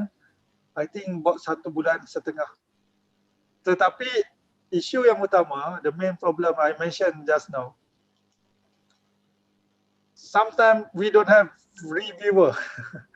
Tidak ada reviewer yang sanggup untuk review that paper. Sometimes takes little bit longer. Usually, most of the time it's about 2 months. And the problem with Science Malaysiana, frankly speaking, it takes quite a long time because ramai sangat yang hantar di Science Malaysiana ni di Malaysia dan juga negara-negara lain. It take queue. I think they publish every month about 20 papers. It queue, I think maybe take about 4 to 6 months to publish that paper. To untuk paper tu dipublish sepenuhnya mungkin ambil lebih kurang dalam 6 bulan. 6 months. Boleh betul saya menjawab Ibu Zaza? Yeah, maybe this is for our student, like a letter of acceptance. How long time? Maybe one month half. We publish all until 6 months. Yeah. Correct. If letter of acceptance, LOA, maybe it's a receive one half month. Ya, saya rasa antara 1.5 month. 1.5 month. 2 month. Depend 2 on month. 2 month depend on the reviewer. Okay. Selalunya kami tunggu reviewer punya komen ni. Comment. Okay. Ada yang tidak hantar, ada yang lambat, ada yang tu walaupun diingatkan berkali-kali tapi masih lagi tidak hantar. Ya, betul. Tapi kalau untuk rejected, misal di reject berapa, how long time? Reject akan cepat di reject. Akan cepat di reject. Ya, kalau sebelum 2 bulan gitu ya, before 2 months. Ya. Kalau artikel biar ada kepastian gitu mahasiswa, biar ada kepastian ini bisa dilanjut atau dipindah ke jurnal lain biar. Saya rasa dia akan reject dengan cepat juga kalau cepat. Kalau saya sebagai editor, kalau saya lihat jurnal tu agak kurang kualiti, saya akan reject dengan cepat lah. Ya. Tapi saya Malaysiana Oke. sebenarnya cuba untuk menerima artikel yang bagus. Kebanyakannya diterima Ya. lah. Cuma itulah kalau terlampau teruk mungkin di reject. Indikator bagus atau tidak apa Prof? Sebuah artikel this is very good or not? If you just follow what I mentioned just now, kalau yang semua orang ikut yang saya cakap tadi, maksud dia you have a good introduction, you have good flow of I see. your methodology is can be repeated. Your result actually ni you discuss your result. Itu sebenarnya untuk semua jurnal yang saya jadi editor, itu yang saya lihat lah. Saya rasa saya ada jadi editor 4 jurnal. I think macam ASW Sage, dia tidak ada dalam WAS tapi ada dalam, tapi jurnal ni jurnal berbayar, Air, Soil and Water. Saya ada selalunya mesyuarat setiap bulan. I think that one also discuss from time to time. If you have a very good article, mean your introduction is good, your methodology is very clear, your result actually is a good flow of information, paper selalunya akan di-accept. Akan diberi peluang lah. Sebenarnya reviewer ingin memberi peluang kepada semua researchers, terutama daripada negara-negara seperti kita ni untuk terbit paper. Ya, thank you so much Prof Talib. Insyaallah semakin semangat ini adik-adik kita. Ya. Master and Dr. Takhelor and our college. Thank you so much. Ya. Silakan Azmi. Baik Bu.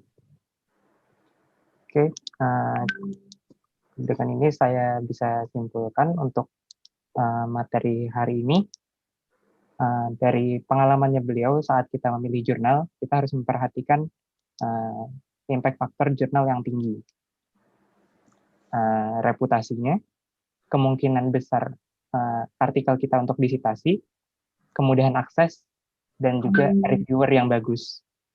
Reviewer yang bagus adalah reviewer yang memberikan komentar-komentar yang mendukung, yang membangun untuk perbaikan artikel kita sendiri.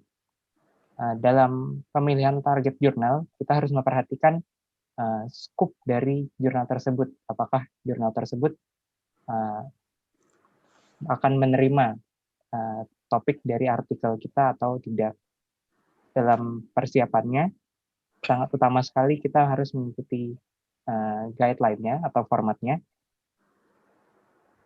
Dan secara keseluruhan untuk sebuah penulisan artikel, kita harus mengikuti yang namanya flow, di mana setiap tulisan, setiap paragraf yang kita masukkan saling bersambungan dan memberikan makna yang jelas, seperti itu. Kiranya seperti itu. Dengan demikian berakhirlah sesi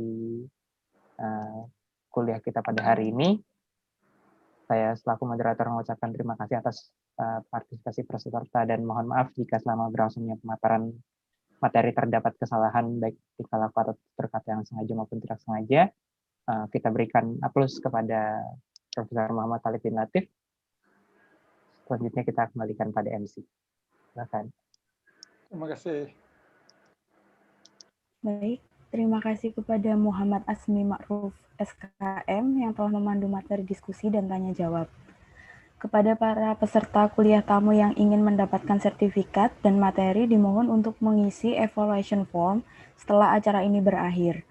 Materi presentasi narasumber akan kami kirimkan bersama dengan sertifikat ke email masing-masing peserta yang telah mengisi presensi dan evaluation form. Untuk acara selanjutnya yaitu penyerahan sertifikat oleh Ibu Dr. Insinyur Lilis Sulistiorini MKes selaku Ketua Departemen Kesehatan Lingkungan Fakultas Kesehatan Masyarakat Universitas Airlangga kepada Prof. Dr. Talib bin Latif. Kepada Ibu Lilis dipersilahkan.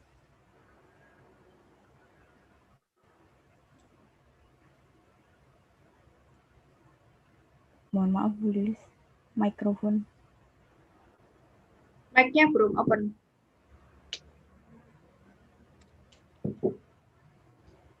Bu Lilis, mute-nya belum terbuka. Ya, terima kasih. Ya. Prof. Talib, pada saat ini kami serahkan sertifikat untuk Prof. Talib sebagai speaker. Terima kasih atas materi-materi yang telah diberikan, juga review yang telah diberikan, dan kita semua bisa menyusul yang diperoleh dari Prof. Talib. Sekali lagi terima kasih banyak. Terima kasih kembali. Kami kembalikan pada MC, silakan. Terima kasih. Terima kasih kepada Ibu Dr. Insinyur Lilis atas penyerahan sertifikatnya. Acara selanjutnya yaitu penutupan dan pembacaan doa. Pembacaan doa akan dipimpin oleh rekan saya Ahmed Ayatullah SKM. Kepada Ahmed Ayatullah SKM kami persilahkan. Baik, terima kasih. Assalamualaikum warahmatullahi wabarakatuh. Waalaikumsalam warahmatullahi wabarakatuh. Mari kita tundukkan kepala sejenak, seraya memohon ampunan kepada Allah Subhanahu wa Ta'ala, dan semoga apa yang kita lakukan pada hari ini diberkahi.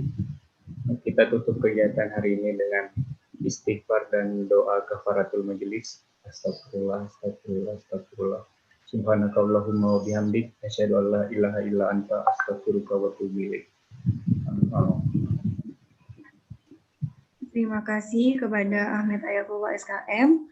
Diinformasikan kembali kepada para peserta guest lecture pada hari ini yang ingin mendapatkan sertifikat dan materi dimohon untuk mengisi evaluation form, dan nantinya materi presentasi dari narasumber akan kami kirimkan bersama dengan sertifikat ke email masing-masing peserta yang telah mengisi presensi dan evaluation form.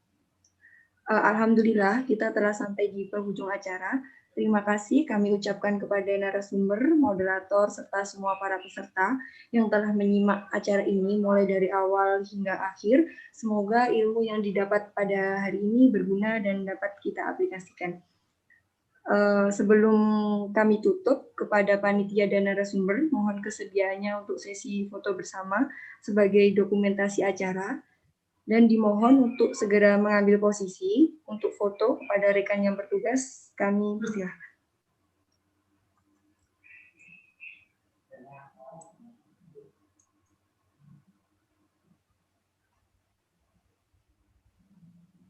Satu, dua, tiga.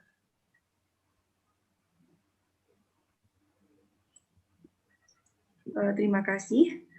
Kami mewakili panitia yang bertugas menyampaikan mohon maaf apabila ada kata-kata atau perbuatan yang salah atau kurang berkenan. Kami sebagai MC pamit undur diri, terima kasih dan sampai jumpa di acara guest lecture selanjutnya. Wassalamualaikum warahmatullahi wabarakatuh. Waalaikumsalam warahmatullahi wabarakatuh. Terima kasih Prof. Talib. Sampai ketemu di Senin ya. Hari Senin ya. Ya. Jam berapa? Jam 8 ya? Hah? 9 pagi Indonesia. 9. Oh iya, 9 pagi Indonesia. Oke. Ya. 10 di Indonesia. Jumpa lagi, Bu. Terima kasih. Malaysia. Jumpa lagi. Assalamualaikum.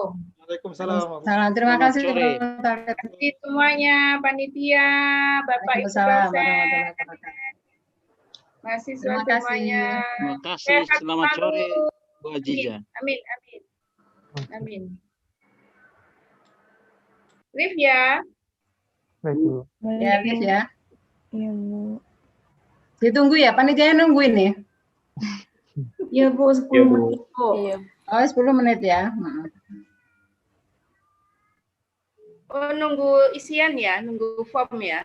Iya. Ini baru Ya, 47 orang yang mengisi. Yang isi, oh iya. Silakan yang belum ngisi form evaluasi karena sertifikat akan otomatis diterima. Kalau ngisi evaluasi, kalau enggak ngisi evaluasi enggak dapat sertifikat.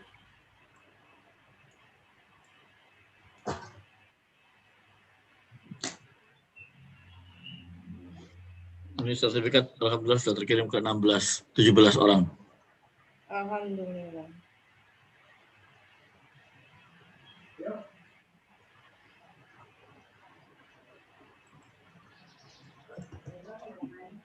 Iya, yang kemarin aku kok nggak dapet ya. Keliru ngisi paling akunya. Jadi iso dianu Mbak. Bu Juliana mau tak kei. Jadi iso Oh iya. diisi.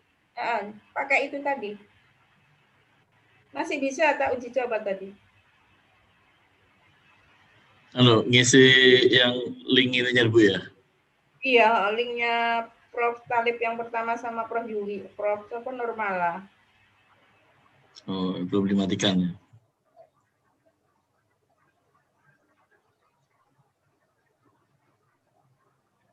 Nanti kalau Senin berarti yang hari ini sudah dihilangkan ya, yang kita milih itu ya? Yang tanggal 17 Saras bisa dihilangkan ya tanggalnya. Tapi kalau anu nih Mbak, gak ngefek Mbak, itulah si klik. Oh, jadi hilang wis jarno. Kalau yang pengaruh ini tuh apa? Si sertifikat. Ya itu yang sama Pak Farid belum di-off kan, masih bisa orang lain masih bisa ngisi. Di-off kan aja ya? Ini Bu Lilis belum dapat katanya. Panitia takut panitia di Pak Farid untuk di-blok. Panitia kan. Apa? Aku belum ngisi Pak Farid yang kemarin. Ya, untuk panitia tolong segera diisi yang Prof Nurmala sama Prof Talib yang pertama, segera ngisi evaluasi biar sertifikatnya otomatis. Kadang soalnya panitia lali, kayak awak-awak ini lali ngisi. Ini yang mengisi masih 54 nih.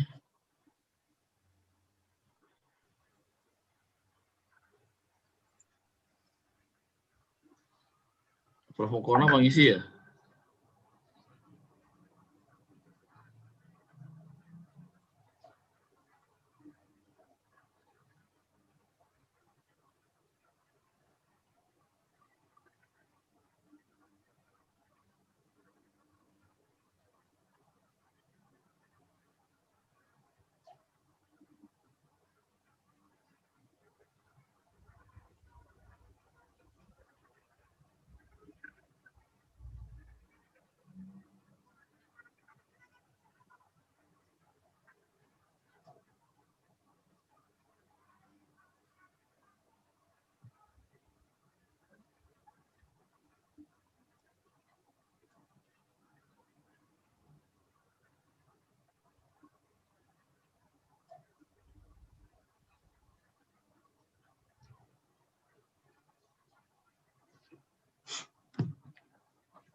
Saya tinggal dulu ya, tapi insya Allah udah saya tutup semua kok. Jadi tetap bisa jalan aja. Terima kasih Pak Farid. Oke, Sami. Assalamualaikum. Waalaikumsalam. Makasih Pak Farid. Mas Sami.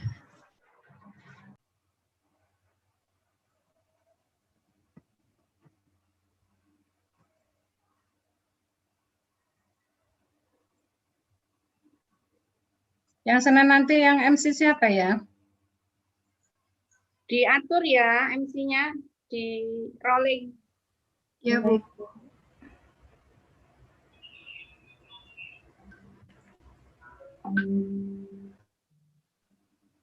Kemungkinan Mbak Mida sama Amel Bu hari Senin. Mbak Siti sama Mbak Rara bisa jadi MC ya? Mana Rara? Sudah hilang Rara. Nggak ada. Ini loh aku sudah ngisi tapi nggak masuk. Di tempatku itu nggak masuk. Kenapa ya? Sertifikat. Aku mau kemarin sih. Aku sih jaluk kapan ya? Hari ini apa kemarin? Hari ini kok ya tadi pagi. Tadi pagi masih bisa. Enggak. Ini aku baru ngisi yang sekarang tapi nggak masuk.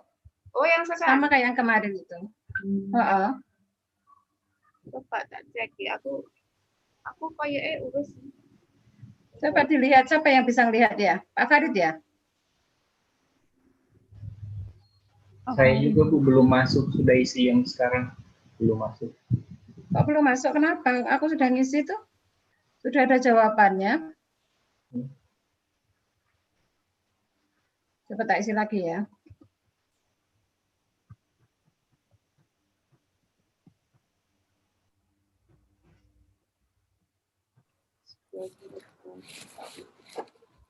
Permisi, mohon maaf apa Bu, untuk yang di YouTube-nya nggak dimatikan dulu ya Bu ya?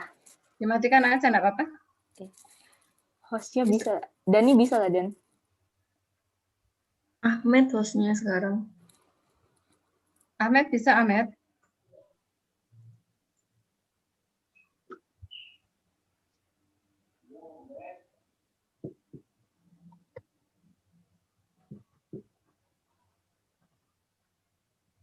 Bisa Mbak Lilis?